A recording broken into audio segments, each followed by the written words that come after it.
بسم اللہ الرحمن الرحیم اعوذ باللہ من الشیطان الرجیم بسم اللہ الرحمن الرحیم۔ ورلڈ ٹورسٹ کے معزز مہمانوں السلام علیکم، امید کرتے ہیں آپ سب خیریت سے ہوں گے۔ آج ایک نئی ویڈیو کے ساتھ آپ کی خدمت میں حاضر ہوئے ہیں۔ امید کرتے ہیں آپ کو ہماری یہ ویڈیو پسند آئے گی۔ تھمب نیل کو دیکھتے ہی آپ کو ویڈیو کا اندازہ ضرور ہو گیا ہوگا کہ ہم کس چیز کے ریلیٹڈ بات کرنے جا رہے ہیں۔ تو ویڈیو کے آغاز سے پہلے گزارش ہے کہ ہمارے چینل کو سبسکرائب کر دیں۔ اگر آپ نئے ہیں تو سبسکرائب کرنے کے بعد بیل کے آئیکن کو دبا دیں تاکہ ہماری آنے والی لیٹسٹ ویڈیوز کے نوٹیفیکیشن آپ سب سے پہلے حاصل کر سکیں،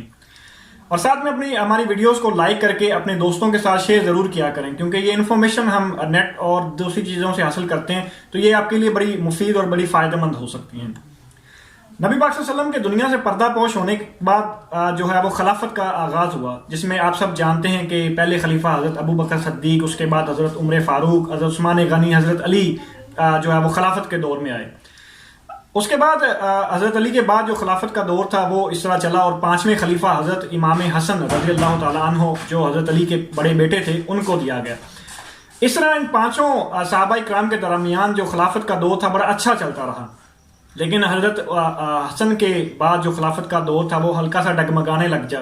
جس کے بارے میں آپ بھی جانتے ہیں، تاریخ بھی اس کو لکھتی ہے، تاریخ بھی اس کو جا بجا بیان فرماتی ہے کہ عمیر معاویہ کا دور آیا، اس کے بعد یزید کا دور آیا، اس میں کتنے فتنے برپا ہوئے، اس سب سے آپ جو ہے وہ اچھی طرح سے آگاہ ہیں۔ تو یہ خلافت کا سلسلہ اسی طرح سے چلتا رہا۔ اس میں بادشاہت کا نظام تو چلتا رہا، لیکن اس کو نام خلافت کا دیا جاتا رہا۔ یزید کے عمیر معاویہ کے بعد یزید کا آنا، یزید کے بعد اس کے بیٹے کا آنا، تو یہ نظام تو بادشاہی تھا جس میں وہ اپنے مطابق چلتے رہے، مگر نام اس کو خلافت کا دے کے وہ اس کو رجحان کے مطابق چلاتے رہے۔ یہ دور 1922 تک چلتا رہا، اور 1922 میں آ کے ترکی میں آخری جو خلیفہ تھے ان کا اختتام ہونے کے ساتھ ساتھ خلافت کا دور ختم ہو گیا، اور اس کے بعد ہر ملک نے اپنا جو ہے وہ صدارتی نظام، یا پھر اگر میں کہوں سمپل ورڈ میں تو ڈیموکریٹک نظام یا جمہوریت کا نظام جو ہے شروع کیا۔ جیسے پاکستان کی بات کرتے ہیں تو یہاں پہ ووٹنگ کا سسٹم ہے، ڈیموکریٹک سسٹم چل رہا ہے جس میں صدر اور اس کے اندر وزیر اعظم اور دوسرے وزرائے اعلیٰ جو ہے وہ کام کرتے ہیں۔ لیکن میں بات یہاں پہ کرنا چاہ رہا ہوں سلطنت عثمانیہ کی۔ آج سے 1200 سال پہلے سلطنت عثمانیہ کی بنیاد رکھی گئی تھی، اور اس کو آج کل پاکستان کے اندر اور بلکہ پوری دنیا کی اگر میں بات کروں تو ایک ڈرامہ ارطغرل کے ذریعے بتایا جا رہا ہے کہ سلطنت عثمانیہ کیا تھی، سلطنت عثمانیہ میں مسلمانوں نے کس طرح سے جنگیں لڑیں، غیر مسلموں کے خلاف انہوں نے کس طرح سے اسلام کا سکہ منوایا، اور کس طرح سے اسلام کو پوری دنیا کے اندر پھیلا دیا۔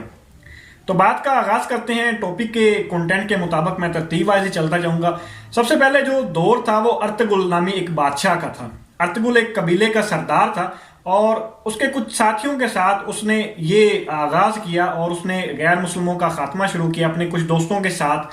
اپنے جو ہے وہ ساتھیوں کے ساتھ اور اپنی قوم کے ساتھ اس نے مل کے جو ہے وہ غیر مسلموں کو مارنا شروع کیا، اللہ کے دشمنوں کو ختم کرنا شروع کیا، اور بے جا سلطنتوں کو اپنی جو ہے وہ جاگیر میں حصہ بنایا، یوں سمجھیں کہ اسلام کا جو ہے وہ حصہ بنایا۔ تو ارطغرل کے جانے کے بعد ارطغرل 96 سال کی عمر میں اس دنیا سے چلا گیا۔ اس کے بعد اس کا بیٹا آیا، جس کے بارے میں آپ ٹی وی میں بھی دیکھ سکتے ہیں، جو ٹی وی پہ اس کے ریلیٹڈ ڈرامے چل رہے ہیں اس کے اندر بھی دیکھ سکتے ہیں۔ اس نے اپنے بیٹے کا نام عثمان رکھا۔ اس کے بیٹے کی ہسٹری کے بارے میں بتا دوں کہ ارطغرل کو ایک خواب آتا ہے، خواب میں وہ دیکھتا ہے کہ اس کا ایک بیٹا ہوگا جو پوری دنیا کے اندر حکومت کرتا ہے۔ اس کے بیٹے کے بارے میں بتایا گیا کہ اپنے بیٹے کا نام عثمان رکھنا۔ اس کے خواب کے بعد اس کے گھر بیٹا پیدا ہوا، اس نے بالکل اس کا نام عثمان رکھا۔ عثمان جو تھا وہ بالکل ارطغرل کے شانہ بشانہ چلنے والا تھا، اپنے باپ کو فالو کرنے والا تھا۔ جتنی سلطنتیں جو ہے وہ یا جتنی جنگیں ارطغرل نے جیتی تھیں، عثمان نے اس سے بے جا اور بہت زیادہ جنگیں جیتی۔ اس کی خلافت کا دور چلتا رہا، بہت اچھا دور چلتا رہا، اور اس نے سلطنت عثمانیہ کی بنیاد رکھی۔ سلطنت عثمانیہ کیا تھی؟ سلطنت عثمانیہ عثمان کے نام کی ایک سلطنت تھی جس میں مسلمانوں کو اکٹھا کر کے غیر مسلموں کے خلاف جنگیں لڑی گئی۔ ان جنگوں میں انہوں نے بے جا سلطنتوں کو فتح کیا اور وہاں پہ اپنی حکومت کو قائم کیا۔ ترکی سے یہ سلسلہ آغاز ہوا اور پوری دنیا کے اندر کافی حد تک جو ہے وہ پھیلتا چلا گیا۔ عثمان کے وفات پانے کے بعد آگے اس کا بیٹا آیا، اور اس نے سلطنت عثمانیہ کو چلانا شروع کیا۔ اس کے اندر کافی زیادہ جو ہے وہ بادشاہ آئے، جو عثمان جو ارطغرل کا بیٹا تھا اس کی نسل میں ترتیب وائز چلتے رہے، لیکن ان کو نام سلطنت عثمانیہ کا دیا جاتا رہا، جس میں امیر 1 امیر 2 نام دیتے جاتے رہے، جو شو کرواتے تھے کہ یہ پہلا امیر ہے، یہ پہلا بادشاہ، یہ دوسرا امیر، یہ دوسرا بادشاہ، اور یہ تیسرا، اور اس طرح سے آن ورڈ جو ہے وہ چلتا رہا۔ عثمان کے بارے میں یہ کہا جاتا ہے کہ جو عثمان جو تھا، جو ارطغرل کا بیٹا تھا، اس کا ایک پیر تھا، ایک اس کا استاد تھا، جس نے اس کو کافی اس کی زندگی میں رہنمائی کی، جس نے اس کو سیدھے راستے پہ لانے میں اور ساتھ میں ایک عظیم جنگجو بنانے میں اور ساتھ میں ایک پکا سچا مسلمان بنانے میں کافی اپنا رول ادا کیا۔ ایک دن عثمان کے بارے میں کہا جاتا ہے کہ عثمان کو بھی اپنے باپ کی طرح ایک خواب آتا ہے۔ خواب میں وہ دیکھتا ہے کہ اس کے جسم سے ایک چاند نکلتا ہے، وہ چاند اس کے پیر کی طرف جاتا ہے، اور ساتھ ہی میں عثمان یہ بھی دیکھتا ہے کہ اس کے قدموں کے نیچے سے 4 دریا نکل رہے ہیں۔ عثمان جب نیند سے بیدار ہوتا ہے تو وہ فوراً اپنے پیر کے پاس جاتا ہے، اپنے استاد کے پاس، اپنے معلم کے پاس جاتا ہے، اس کو جا کے سارا قصہ، سارا واقعہ جو ہے وہ بیان کرتا ہے۔ تو اس کے استاد اس کو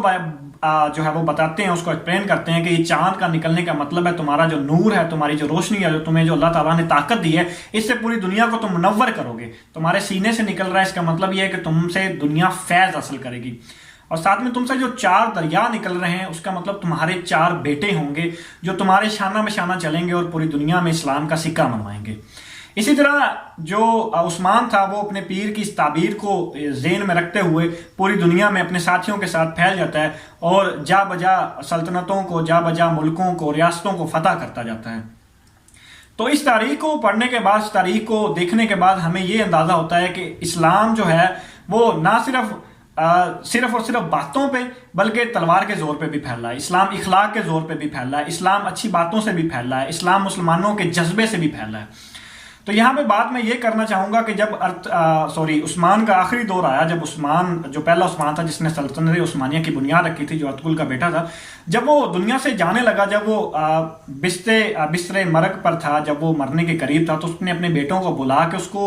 چند باتیں بتائی جو تاریخ میں جو ہے وہ بڑے روشن الفاظ میں لکھی ہوئی ہیں۔ اگر آپ اس کو پڑھنا چاہیں تو ان کی جو ہے وہ ہسٹری نیٹ پہ موجود ہے، گوگل ویکیپیڈیا پہ بھی آپ اس کو دیکھ سکتے ہیں۔ اس میں انہوں نے یہ کہا کہ جہاد فی سبیل اللہ کا ساتھ کبھی مت چھوڑیے گا۔ اس کا مطلب یہ ہے کہ اللہ تعالیٰ کے دین کو سر بلند کرنے کے لیے ہر کوشش کیجیے گا، اپنا اخلاق اچھا رکھیے گا اور اپنی عوام، اپنی رعایا کے ساتھ دل اور نرمی سے چلیے گا، ان کے ساتھ کبھی بھی ظلم مت کیجیے گا، انصاف اور عدل کے پیمانے میں کبھی رد و بدل نہ کیجیے گا، ہمیشہ سیدھے راستے پہ چلیے گا، اللہ تعالیٰ آپ کا اور میرا ہمیشہ حامی و ناصر رہے گا، ہم سب کی مغفرت فرمائے گا۔ اسی کے ساتھ عثمان اس دنیا سے چلا گیا اور اس کے بیٹوں نے اسی مقصد کو، اسی چیز کو اپنے ذہن میں بٹھاتے ہوئے پوری دنیا کے اندر اپنے باپ کا اور اسلام کا نام روشن کرنے کے لیے پھیل گئے۔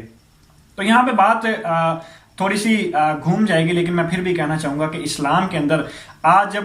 جگہ جگہ پہ مسلمانوں پہ ظلم ہو رہے ہیں، کشمیر میں بے تحاشا ظلم ہو رہے ہیں مسلمانوں پہ، جس کی وجہ سے ہم پہ عذاب الہی بھی آ گیا کرونا وائرس کی شکل میں۔ اس کے علاوہ برما میں کیا ہوا آپ سب اس سے بڑی اچھی طرح سے آگاہ ہیں۔ تو اگر ہم بات کریں تو اس کی بات، یہ جو بات ہے یہ تھوڑی سی اس طرف آتی ہے کہ یہ ہمارے ہاتھ پہ ہاتھ دھر کے بیٹھنے کی وجہ سے یہ ہوا ہے۔ اگر ہم آج بھی جہاد فی سبیل اللہ کی طرف چل دیں اور آج بھی دین کو سر بلند کرنے کے لیے بازو کا استعمال کریں، طاقت کا استعمال کریں، تو اسلام آج بھی اسی جگہ پہ جا پہنچے گا، اسی طرح سے پھیلنا شروع ہو جائے گا جس طرح سے 1200 سال پہلے سلطنت عثمانیہ میں پھیلنا شروع ہوا اور 1400 سال پہلے نبی اکرم صلی اللہ علیہ وآلہ وسلم کے دور میں پھیلنا شروع ہوا۔ اگر ہم بات کریں جہاد کی تو ہمارے آج کل کے لوگوں نے جہاد کو دہشت گردی کا نام دے دیا گیا ہے، جو بالکل گناہ اور بہت بری بات ہے۔ جہاد کا مطلب لغوی معنی ہے کوشش کرنا، دین کی سربلندی کے لیے کی گئی کوئی بھی کوشش جہاد ہے۔ اگر اللہ تعالیٰ کے رسول نے فرمایا اگر کسی جگہ پہ کوئی غلط کام ہو رہا ہو، کوئی ظلم ہو رہا ہو، تو آپ اس کو اپنے بازو کی طاقت سے روکیں۔ اگر آپ بازو کی طاقت سے نہیں روک سکتے تو زبان سے روکنے کی کوشش کریں۔ اگر زبان سے نہیں روک سکتے تو اس کو دل میں برا ضرور جانیں۔ تو اس کے بعد نبی پاک صلی اللہ علیہ وسلم نے فرمایا کہ یہ دین کا یا آپ کے ایمان کا سب سے کم لیول کا درجہ ہے، کہ مطلب آپ اس کو دل میں بھی برا نہیں جان رہے، ایک کام برا ہو رہا ہے تو آپ اس کو دل میں بھی برا نہیں جان رہے، تو اس سے جو ہے وہ کم آپ کیا کر سکتے ہیں۔ تو اس لیے دین کی سربلندی کے لیے ہمیں ہر وقت کوششاں رہنا چاہیے۔ جہاد ہر مسلمان پہ آج کے دور کی اگر میں بات کروں تو یوں سمجھیں کہ فرض ہے، ہم اپنی طرف سے کوشش ہمیں لازمی کرنی چاہیے۔ ہمیں جو مسلمانوں پہ ظلم ہو رہے ہیں ان کو انصاف دلوانے کے لیے لازمی نکلنا چاہیے۔ ہماری تاریخ، مسلمانوں کی تاریخ جتنی بھی ہم جو ہے وہ اٹنڈول کے دیکھیں تو اس میں یہی ہے کہ مسلمانوں نے دین کی سربلندی کے لیے بے جا کوششیں کی ہیں، بہت جنگیں لڑی ہیں۔ حضرت عمر فاروق کے بارے میں ایک انگریز لکھتا ہے کہتے اگر عمر فاروق 2 سال تک اور زندہ رہتے تو پوری دنیا پہ اسلام ہونا تھا۔ حضرت عمر فاروق نے کس طرح سے دین کی سربلندی کی، انہوں نے تلوار کے زور پہ اللہ تعالیٰ کے دین کو اپنے دل میں لیے ہوئے اور ساتھ میں ایک اچھے اخلاق کے ساتھ اللہ تعالیٰ کے راستے پہ نکل پڑے۔ جو مسلمان بننا چاہتا تھا یا جو دین کے راستے میں آنا چاہتا تھا اس کو جو ہے وہ نرمی کرتے تھے اس کے ساتھ، اس کو جو ہے وہ اسلام میں لے آتے تھے، وہ دار اسلام میں داخل ہو جاتا تھا۔ لیکن جو انکار کرتا تھا، جو آگے سے سینہ دکھاتا تھا، اس کی جو گردن ہے وہ قلم کر دی جاتی تھی۔ تو امید کرتے ہیں آپ کو یہ ہماری ویڈیو پسند آئے گی۔ ہم ایک سیریز بنا رہے ہیں اور ہمیں کمنٹس میں ضرور بتائیے گا کہ ہم سیریز میں جو ہے وہ کس طرح کی انفارمیشن آپ لینا چاہتے ہیں۔ ویسے میری جو اس سیریز کا مقصد تھا وہ یہ تھا کہ ارطغرل اور سلطنت عثمانیہ کو ترتیب وائز لے کے چلیں۔ ہلکا سا میں نے آج آپ کو ہسٹری بتائی، اس کے بعد جو اگلی ویڈیوز ہوں گی اس میں ارطغرل سے سٹارٹ ہوں گے اور ترتیب وائز آپ کو جو ہے وہ لے کے چلیں گے۔ اگر آپ ارطغرل کا ڈرامہ دیکھنا چاہتے ہیں، اس سے انفارمیشن لینا چاہتے ہیں تو ڈسکرپشن میں ہم ایک لنک ڈال رہے ہیں، ایک گوگل پلے اسٹور پہ ایک ایپ موجود ہے ارطغرل ان اردو، وہاں سے آپ کو اس کی جو ہے وہ پوری ڈیٹیلز اور پوری اس کی جو قسطیں وغیرہ ہیں، جو پورے ایپیسوڈز ہیں وہ مل جائیں گے، وہ بھی دیکھ سکتے ہیں۔ اگر آپ ویڈیو نہیں دیکھنا چاہتے، آپ کہتے ہیں کہ یہ ٹائم کنزیومنگ اور چند منٹ میں اس کو سمجھنا چاہتے ہیں واقعات کو، ہماری ویڈیو کے ساتھ جڑے رہیے گا۔ انشاءاللہ ہم پوری کوشش کریں گے اس پلے لسٹ کے اندر، اس پوری سیریز کے اندر آپ کو ارطغرل کے اندر مکمل ڈیٹیل کے ساتھ بتانے کی۔ اس کے علاوہ ہماری چینل کے اندر ہم اور بھی ویڈیوز اپلوڈ کرتے ہیں، لائک ٹورسٹ کی ویڈیوز ہیں، ٹریولنگ کی ویڈیوز ہیں، اور بھی انفارمیٹیو ویڈیوز ہیں۔ جیسے میں نے پچھلے دنوں ایک فری لانسنگ پہ ویڈیو بنائی تھی کہ فری لانسنگ کیا ہے، جو لوگ نیٹ سے پیسہ کمانا چاہتے ہیں وہ کس طرح سے کما سکتے ہیں، اور ساتھ میں وہ کس طرح سے آج کل جو ہے وہ مختلف فراڈ کے ہاتھوں جو ہے وہ لٹ رہے ہیں۔ تو اس کے اندر بھی ہم کوشش کر رہے ہیں، تو یہ بھی انشاءاللہ ویڈیوز آگے لے کے آئیں گے۔ تو اب ہمیں کمنٹس کے اندر ضرور بتائیے گا کہ نیکسٹ ویڈیوز ہم کس کے ریلیٹڈ بنائیں، اور ساتھ میں اگر ہماری ویڈیوز آپ پسند کرتے ہیں تو اس کو لائک کر کے شیئر لازمی کریں، اور اس کے ساتھ اگر ابھی تک آپ نے ہمارا چینل سبسکرائب نہیں کیا تو سبسکرائب کر کے بیل کا آئیکن لازمی دبا دیں۔ انشاءاللہ بہت جلد حاضر ہوں گے ایک نئی ویڈیو کے ساتھ، تب تک کے لیے اپنے دوستوں رشتہ داروں کا خیال رکھے گا۔ اللہ حافظ۔